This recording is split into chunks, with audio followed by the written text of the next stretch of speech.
உங்கள் மூர்த்தியின் முகவரி பார்வையாளர்களுக்கு வணக்கம். கரூர் கூட்ட நெரிசலில் சிக்கி 41 பேர் உயிரிழந்த அந்த சம்பவம் தொடர்பாக அந்த வழக்கு சிபிஐக்கு மாற்றி உச்சநீதிமன்றம் அதிரடியாக ஒரு உத்தரவு கொடுத்திருக்கிறது. இந்த உத்தரவு சரியா தவறா பல கோணங்கள்ல மெயின் ஸ்ட்ரீம் மீடியாக்கள் இன்னைக்கு விவாதம் செஞ்சுட்டு இருக்காங்க. அது ஒரு பக்கம் இருக்கட்டும். செப்டம்பர் 27ஆம் தேதி இந்த சம்பவம் நடைபெற்றது. செப்டம்பர் 27ஆம் தேதி பகல் 12 மணிக்கு நடிகரும் தாவேகனுடைய தலைவர் விஜயும் கரூர்ல மீட்டிங்ல கலந்து கொள்வார் என்று அவர்கள் அறிவித்தார்கள்.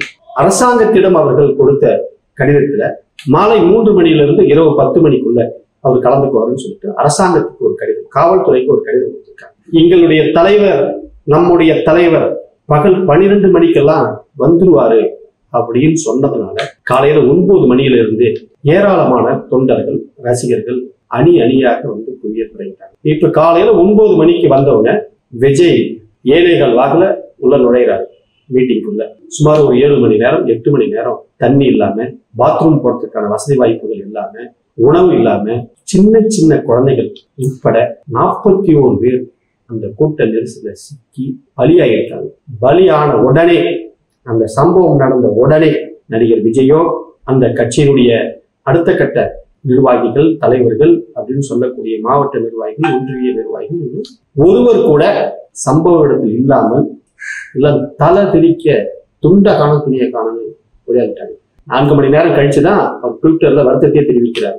3 நாள் கழிச்சுதான் ஒரு வீடியோவை வெளியிடுறாரு நடிகர் விஜய்.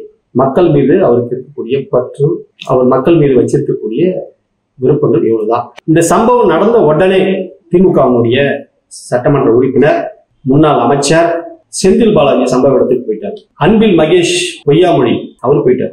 முதலமைச்சர் இரவோடு இரவா போயிட்டாங்க. இந்த சம்பவம் மிக துரிதமாக அரசாங்கம் கையில் எடுத்து தங்களுடைய வேலைகளை வேகமாக செய்து நாட்டு மக்கள் மத்தியில ஒரு நிலையான ஒரு நல்ல பேர் அவங்களுக்கு, அதாவது இவங்க இந்த விஷயம் சரியா செஞ்சிருக்காங்க, வேகமா செஞ்சிருக்காங்க, துரிதமான நடவடிக்கை மேற்கொண்டிருக்காங்க அப்படின்றத எல்லோரும் பாராட்டினாங்க. அதுவும் குறிப்பா முதலமைச்சர் ஸ்டாலினை இரவோடு இரவா அங்க போய் கலந்துகிட்டத எந்த மாற்று கருத்தும் கிடையாது. எல்லோருக்கும் மகிழ்ச்சி, எல்லோரும் பாராட்டினாங்க ஸ்டாலின். அதற்கு அடுத்தது அன்று இரவே ரெட்ஃபிளிக்ஸும் இந்த சில ஊடகங்கள் இருக்காங்க, செந்தில் பாலாஜி எப்படி போனாரு, ஏன் போனாரு, அதுல சந்தேகம் இருக்குது, ரவுடிகளை உள்ள விட்டு அடிச்சுட்டாங்க, இப்படி பல்வேறு கோணங்கள்ல வதந்திகளா பரப்பி நாடு முழுவதும் ஒரு வதந்தியான ஒரு பிரச்சாரத்தை கட்டமைச்சு உருவாக்குனாங்க. அது ஒரு பக்கம் போயிட்டு இருந்தது. ஆனால் அந்த சம்பவத்தை செந்தில் பாலாஜி 3வது நாள் 4வது நாள் பிரஸ் மீட் நடத்தி எல்லா பத்திரிகையாளர்களையும் வர வச்சு ஒரு என்ன நடந்ததுன்றதுக்கான வீடியோ உருவாக்கி, எத்தனை மணிக்கு எத்தனை நிமிடத்துக்கு யார் வந்தது, என்ன நடந்தது, விஜய் எப்படி வந்தார், எத்தனை மணிக்கு பேச ஆரம்பிச்சார், எத்தனை மணிக்கு சொல்ல ஆரம்பிச்சாரு, எத்தனையும் நேருக்கு நேரா ஒவ்வொரு பத்திரிகையாளர்கள் கேட்ட கேள்விக்கு அத்தனைக்கும் செந்தில் பாலாஜி பதில் சொன்னார். அரசாங்க தரப்புல இந்த வதந்தியெல்லாம் கேட்டு அரசாங்க தரப்புல ஒரு விளக்கம் கொடுத்தாங்க. இப்படி எல்லோரும் பேசுறாங்க. ஆனா விஜய் தரப்புல இருந்து ஒரு சின்னதா கூட ஒரு பிரஸ் மீட் நடத்தல, என்ன நடந்ததுன்னு சொல்லல, எந்த விளக்கமும் கொடுக்கல. ஓடி ஒளிந்து இன்றோடு 16 நாள் ஆகிறது. இன்னைக்கு உச்சநீதிமன்றம் சிபிஐக்கு அந்த வழக்கை மாற்றி இருக்கிறது. சரி, மாநில அரசாங்கம் எஸ்ஐடி அப்படின்னு சொல்லக்கூடிய ஒரு சிறப்பு புலனாய்வு குழு ஒன்று நியமனம் பண்ணிருக்கு. அது இன்னும் விசாரணையே ஆரம்ப கட்டத்தில் தான் இருக்கு. ஓய்வு பெற்ற நீதிபதி அருணா ஜெகதீசன் தலைமையில ஒரு நபர் ஆணையம் ஒன்று அரசாங்கம் நியமனம் பண்ணியிருக்கு. அந்த விசாரணையும் போயிட்டு இருக்கு. இது எதையுமே ஒரு மாநில அரசாங்க தரப்புல விளக்கம் கேட்டுக்கல. மாநில அரசாங்கம் நியமனம் பண்ணியிருக்கக்கூடிய உயர் நீதிமன்றத்தினுடைய வழிகாட்டுதல நியமனம் பண்ணியிருக்கக்கூடிய சிறப்பு புலனாய்வு குழுவை அதை அக்செப்ட் பண்ணிக்கல. ஒரு நபர் ஆணையம் போட்டிருக்கிறத கேட்டுக்கல. இது எதையுமே கேட்டுக்காம உச்ச நீதிமன்றம் அந்த வழக்கை சிபிஐக்கு மாற்றிருக்கிறது. இதெல்லாம் மக்களுக்கு தெரியணும். அதற்கு அடுத்தது 10ஆம் தேதி இந்த வழக்கு தொடர்பாக விசாரணை நடந்தது. உயர் நீதிமன்றத்தினுடைய, சென்னை உயர் நீதிமன்றத்தினுடைய நீதிபதியை உச்ச நீதிமன்ற நீதிபதிகள் விமர்சனம் செய்தார்கள். அது ஒரு பக்கம். அதற்கு அடுத்தது எப்படி 4 மணி நேரத்திலேயே 41 உயிரையும் பலியானவர்களை எல்லாத்தையும் போஸ்ட்மார்டம் எப்படி நடத்த முடிஞ்சது, அங்க எத்தனை டேபிள் இருந்தது அப்படின்லாம் கேட்டாங்க. அதுக்கெல்லாம் விளக்கம் கொடுத்துட்டாங்க. மாநில அரசாங்கம் இப்படி இந்த இடத்துல இருந்து வர வச்சு மருத்துவர்களை வர வச்சு இதெல்லாம் பண்ணிட்டாங்க அப்படின்றத விளக்கம் கொடுத்துட்டாங்க. ஒரு பக்கம் முடிஞ்சு போச்சு. அந்த 10ஆம் தேதி அன்னைக்கு உச்ச நீதிமன்றம் இந்த வழக்கை விசாரிச்சுட்டு வரும்போது மாநில அரசாங்கம் ஒரு உறுதிமொழி பத்திரத்தை தாக்கல் பண்ணணும் அப்படின்னு சொல்லியிருந்தாங்க. அதே மாதிரி யார் யாரெல்லாம் வழக்கு போட்டாங்களோ அவங்களும் எழுத்துப்பூர்வமான ஆவணங்களை தாக்கல் பண்ணணும் அப்படின்னு சொல்லிட்டு நீதிபதிகள் அந்த உத்தரவை பிறப்பிச்சுட்டு தேதி குறிப்பிடாமல் தள்ளி வச்சாங்க. திடீர்னு ஞாயிற்றுக்கிழமை இந்த வழக்கு தொடர்பா தீர்ப்பு வழங்கப்படும் அப்படின்னு சொல்லிட்டு அறிவிப்பு வரும். இன்னைக்கு திங்கட்கிழமை இது எதையுமே காதுல வாங்கிக்கல உச்ச நீதிமன்றம். அதிரடியா இந்த வழக்கு சிபிஐக்கு மாற்றப்பட்டது அப்படின்னு சொல்லிட்டாங்க. இதுக்கு முக்கியமான காரணமா இருந்த நடிகர் விஜயை வீட்டை விட்டு வெளியிலேயே வர வைக்காம பாதுகாக்கணும். இதெல்லாம் ஓகே, இதெல்லாம் என்ன நடக்குது அப்படின்னு சொல்லி கேட்கறதுக்காக ஒரு விவரத்துக்காக இந்த விஷயத்தை நம்ம வந்து கொடுக்குறோம். அதுக்கு அடுத்தது இதற்கு மேல்தான் இருக்கு. நடிகர் விஜயனுடைய குடுமி, தாவேக்காவுடைய குடுமி மொத்தமும் பாரதிய ஜனதா கையில போய் சிக்கிடுச்சு. இனிமே பாரதிய ஜனதா கட்சி என்ன சொல்லுதோ அதை தான் நடிகர் விஜய் செய்தாக வேண்டும் என்ற நிர்பந்தத்துக்கு மாட்டிக்கொண்டார். விஜயினுடைய பொதுக்கூட்டத்துல சிக்கி 41 பேர் உயிரிழந்ததுக்கு தாவேக்கா தரப்புலையோ தாவேக்காவுடைய நிர்வாகிகளோ அல்லது நடிகர் விஜயோ எந்த கருத்துமே சொல்லவில்லை. ஆனா அவருக்கு பதிலாக அவருடைய வாயாக அவருடைய வக்கீலாக நயினார் நாகேந்திரன் பேசுறாரு, அண்ணாமலை பேசுறாரு, தமிழிசை சவுந்தரராஜன் பேசுறாங்க, எடப்பாடி பழனிசாமி பேசுறார். அதிமுகவும் பாரதிய ஜனதா கட்சியும் வரிந்து கட்டிக்கொண்டு நடிகர் விஜய்க்கு வக்கீலாக வாதாடி வந்தார்கள். இப்படி வக்கீலாக வாதாடி அவர்களுடைய வியூகத்தினால் மத்திய அரசாங்கத்தினுடைய செல்வாக்கினால் இன்னைக்கு உயர்நீதிமன்றத்தில் இருந்த வழக்க உச்ச நீதிமன்றத்துக்கு கொண்டு சென்று அதிரடியாக அந்த வழக்கை சிபிஐக்கு மாற்றி இருக்கிறார்கள். இது அவர்களுடைய சாதனை. ஏன்னா 2026 சட்டமன்ற தேர்தல் நடக்க போகிறது. அந்த சட்டமன்ற தேர்தலுக்காக அதிமுக கூட கூட்டணி வைக்கணும். அந்த சட்டமன்ற தேர்தலில் அதிமுக பாரதிய ஜனதா கட்சியுடன் தாவேக்காவும் கூட்டணி அமைக்கணும் அப்படின்றதுக்காக இந்த ஏற்பாடுகளை அவர்கள் செய்து கொண்டிருக்கிறார்கள். இதுவரை எங்களுடைய கொள்கை எதிரி அப்படின்னு சொல்லி வந்த தாவேக்கா தன்னுடைய மொத்த பிடிகளையும் தன்னுடைய மொத்த ஆவணங்களையும் பாரதிய ஜனதா கையில கொடுத்துட்டு இன்னைக்கு அம்பலப்பட்டு நிக்குது. இதுதான் மிகப்பெரிய தமிழ்நாட்டில் இருக்கக்கூடிய மிகப்பெரிய அவலம். பாரதிய ஜனதா கட்சி பல்வேறு வழிமுறைகளை கையாண்டு எப்படியாவது தமிழ்நாட்டுல கால் விடணும் அப்படின்னு சொல்லிட்டு முயற்சி செஞ்சு வராங்க. ஆனா அவர்களுடைய முயற்சிகள் அத்தனையும் இங்க தமிழ் மொழியாக்கப்பட்டு வந்தது. இதுவரை அவர்களால ஒரு ஸ்டெப் எடுத்து வைக்க முடியல.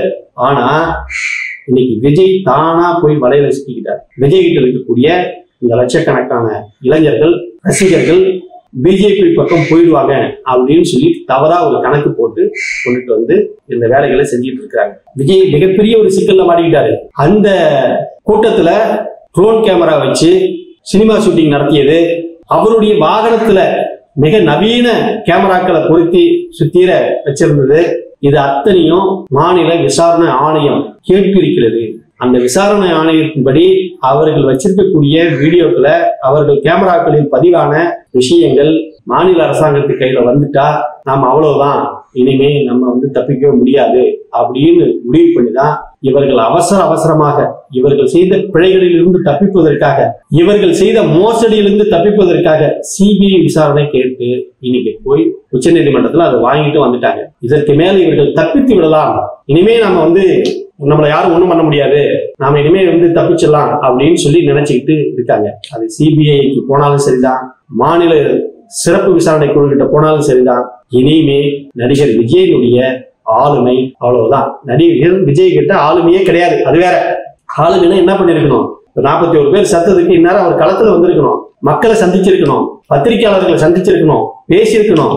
இப்படி எல்லாம் எதுவுமே கிடையாது. குறிப்பா நடிகர்கள் இருந்தாலே ஒரு பயந்தாங்கல்லி அப்படின்றது ஒரு ஹிஸ்டரி உண்டு. இந்த நடிகர் அந்த நடிகர்னு கிடையாது. நீங்க இந்தியாவில் இருக்கக்கூடிய எல்லா நடிகர்களுமே, ஏன் அமிதாப் பச்சன் தான் அரசியலுக்கு வந்தாரு, சிரஞ்சீவி அரசியலுக்கு வந்தாரு, இன்னும் ஏகப்பட்ட நடிகர்கள் அரசியலுக்கு வந்தாங்க.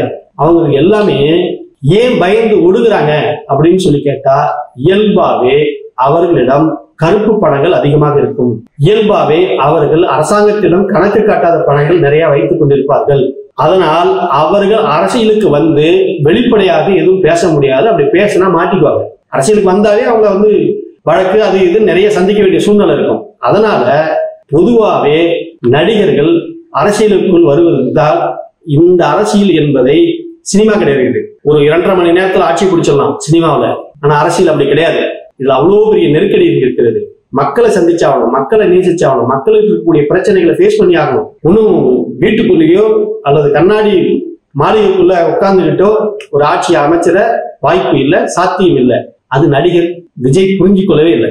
அதனாலதான் அவர் வந்தாரு, எல்லாம் சினிமா பாணியிலே ஆட்சி அமைச்சுக்கலாம் பிடிச்சிக்கலான்னு இங்கே இருக்கக்கூடிய சில ரசிகர்கள் கம்பு சுத்துறார்கள். இன்னும் பாத்தீங்கன்னா எங்க விஜய் அண்ணன் வந்து ரகசியமா இருக்காரு, அது சைலண்டா இருக்கிறாரு, அவர் ஒவ்வொரு அடியும் எடுத்து அளந்து வைக்கிறாரு, அப்படிலாம் பில்டப்பா கொடுத்துட்டு இருக்காங்க. விஜயனுடைய ரசிகர்கள் வந்து வெறும் பில்டப் அப்படி கொடுத்துட்டு இருக்காங்க. இந்த உலகம் அதையும் நம்பிக்கிட்டு உட்கார்ந்து இருக்குது. அப்படிலாம் ஒண்ணும் இல்ல ராசா. இங்க அரசியல் பண்ணணும்னா தைரியம் வேணும், மக்களை நேருக்கு நேராக சந்திக்கின்ற துணிச்சல் வேணும். ஒரு தவறு நடந்துட்டா அந்த தவறை திருத்திக் கொள்கிற மாற்றிக் கொள்கிற பக்குவம் வேணும். இதுதான் அரசியலுடைய இங்க இருக்கக்கூடிய கலா யதார்த்தம். இதற்கு எதுக்குமே நடிகர் விஜய் ஃபிட் இல்ல, அன்பிட் பர்சன். அரசியலுக்கும் அவருக்கும் எந்த விதமான பொருத்தமும் கிடையாது. நேர முதலமைச்சர் ஆயிடலாம் அப்படின்ற கனவு சுத்தமாக பலிக்காது. இதுக்கு மேல் பிஜேபி என்ன சொல்லுதோ, RSS என்ன சொல்லுதோ அதை கட்டாயம் செய்ய வேண்டிய பொறுப்புல இடத்துல அதிமுக ஃபர்ஸ்ட் போய் சிக்கண்டு, இரண்டாவது விஜயும் போய் சிக்கி கொண்டார். திருந்துச்சு. தமிழ்நாட்டுல சோழி முடிஞ்சு போச்சு. திமுகவை தோற்கடிக்க வேண்டும்ன்ற வியூகத்துல வகுத்து இவங்க போய் யாருக்கிட்ட போய் சிக்க கூடாதோ அவங்ககிட்ட போய் சிக்கி மாட்டி இன்னைக்கு நிக்கிறாங்க. இதுதான் நடந்து கொண்டிருக்கிறது. தமிழ்நாட்டு மக்கள் இந்த சிபிஐ விசாரணை உட்பட மாநில அரசாங்கத்தினுடைய உட்பட அத்தனையும் ஒன்பை ஒன்னா புரிந்து கொள்ள வேண்டும். தமிழ்நாடு அரசியல் எதை நோக்கி போய் கொண்டிருக்கிறது, பிஜேபி எப்படி இங்க தமிழர்களை வீழ்த்துவதற்கு திட்டமிட்டுக் கொண்டிருக்கிறது என்பதை தமிழர்கள், தமிழ்நாட்டு மக்கள் புரிந்து கொள்ள வேண்டும் என்பதற்காக தான் இந்த காணொளி. நன்றி, வணக்கம்.